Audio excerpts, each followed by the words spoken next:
Sud Radio, Dany Moreau, Pirate l'Info. Et l'info Sud Radio du jour, bien sûr, c'est la préparation des cérémonies du 11 novembre à l'occasion du 100e anniversaire de l'armistice. Et pour en savoir un petit peu plus, nous retrouvons notre Mister Patrimoine, c'est Stéphane Bern. Oyez, Dame Cécile, quel bel événement pour célébrer notre patrimoine historique. Il va y avoir du beau linge au château. Je peux vous dire que le président est tendu comme un string, encore pire que pour son premier rendez-vous avec Benalla. Oh non, voyons. Pardon de vous le dire, mais je voudrais vous y voir. Pour organiser tout cela un jour férié, comment voulez-vous qu'on trouve un Airbnb libre pour loger 80 chefs d'État? Je sais qu'avec Brigitte, on va encore dormir dans le clic-clac de l'Élysée si on doit prêter notre chambre à Merkel au nom de l'amitié franco-allemande. Hélas oui, mon bon seigneur. Et comme pour Kadhafi, on va être obligé de mettre des tentes quechua dans le jardin pour Trump et Poutine qui ont décidé de faire chambre à part. Oh non, voyons. Monsieur Macron, vous comprenez votre hommage à Pétain? Vous comprenez que ça puisse faire polémique?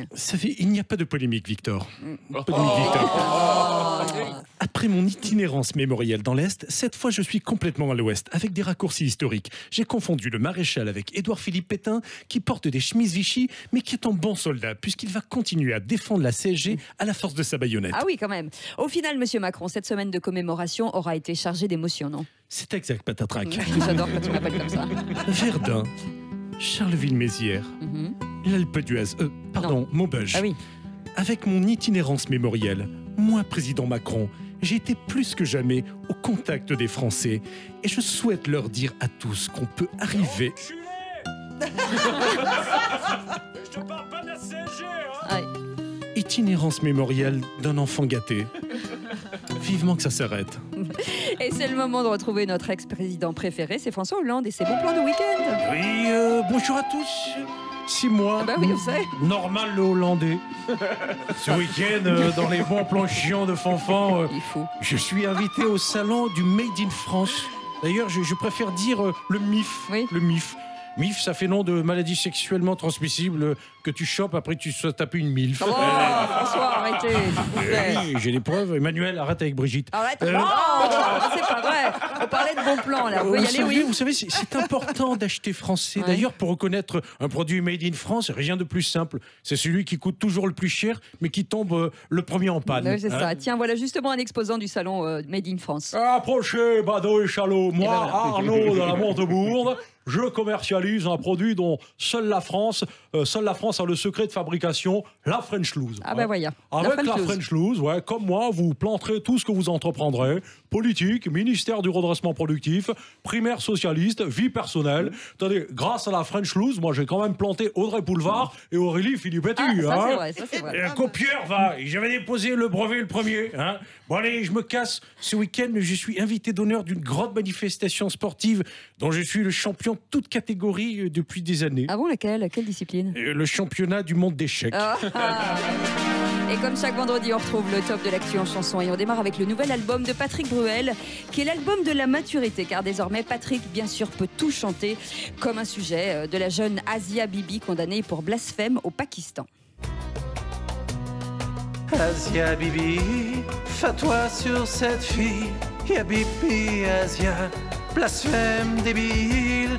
Asia Bibi, tu serais mieux à Lille. Ya Bibi, Asia, même au campanile. Et Patrick Bruel, un chanteur engagé qui proteste aussi contre la hausse des carburants. Nous, tous au volant, on se fait taxer sur notre carburant. Même si on rentrait à pied, on se ferait encore pomper. Et Patrick a bien sûr un avis sur les soirées raclette à la maison. Qui vient chez moi? Qui vient chez moi? Soirée raclette.